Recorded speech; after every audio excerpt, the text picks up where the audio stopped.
श्री स्वामी समर्थ. नमस्कार. आज मी काहीतरी माझ्या लहानग्यांसाठी दोघींसाठी काहीतरी पौष्टिक करण्याचा विचार केला.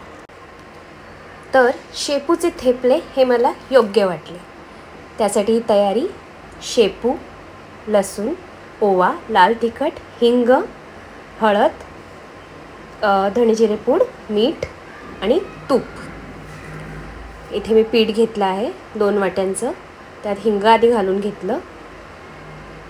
त्यानंतर लाल तिखट हे सगळं मी पसरवून घेते. नंतर छान मिक्स करूच. धने जिरे पूड, हळद,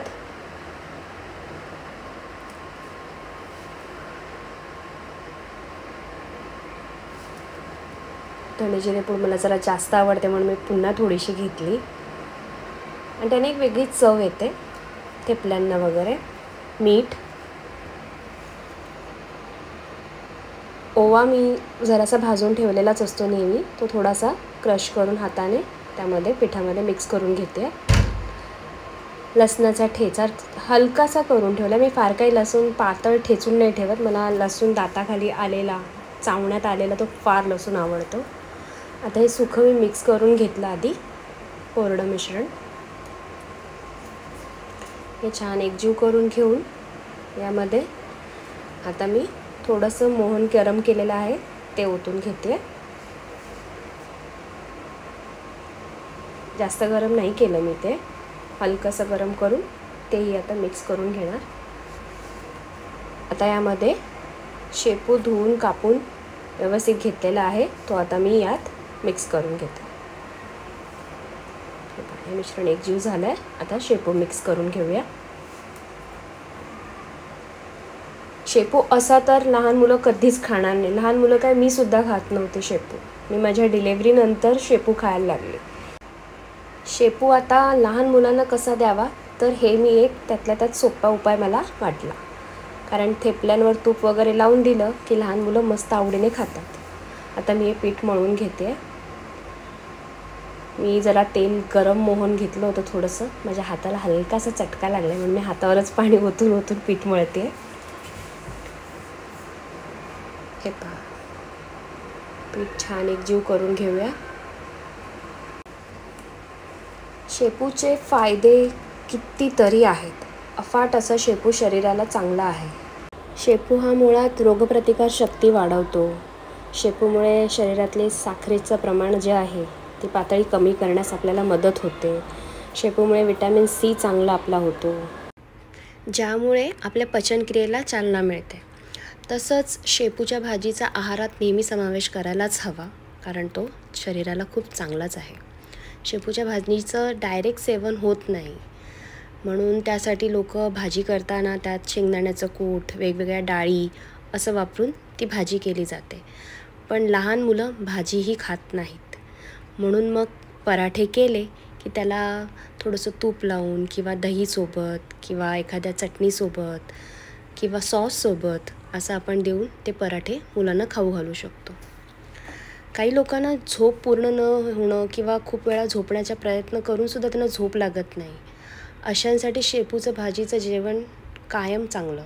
त्यामध्ये फ्लेव्होनाइड्स आणि विटॅमिन बी असं असतं, जो हा आजार दूर करतो. तसंच आपलं वजन कमी करण्यासाठी शेपूची भाजी हे उत्तम उपाय आहे, म्हणून मी जरा जास्त सेवन सुरू केलेलं आहे. ही भाजी मी जास्त खाण्याला सुरू केलं.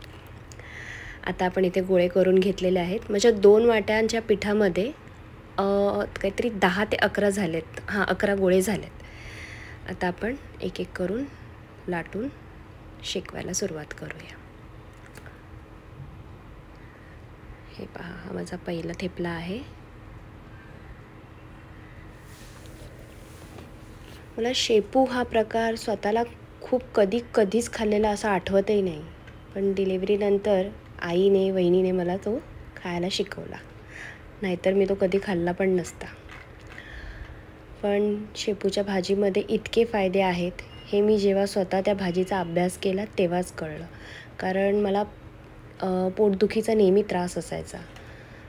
तो पोटदुखीचा त्रास या थेपल्यांमुळे, या भाजीमुळे, शेपूच्या स्पेशल भाजींमुळे माझा हा पोटाचा त्रास कमी झाला. हा पहिला पराठा झालेला आहे. शेकून घेऊया. दुसरीकडे दुसरं पोळं लाटून घेते मी. आय होप की माझ्या मुली आवडीने खातील. त्यातल्या त्यात शिवण्या एक वेळ खाईल, पण शिवांशीचं जरा टेन्शन आहे.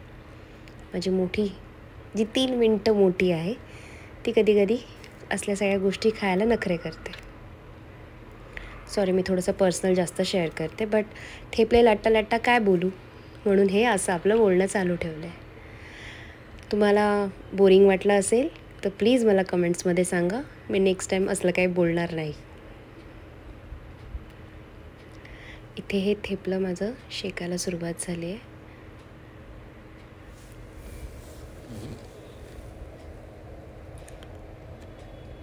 तूप लावून मी 1 साईड शेकून घेते.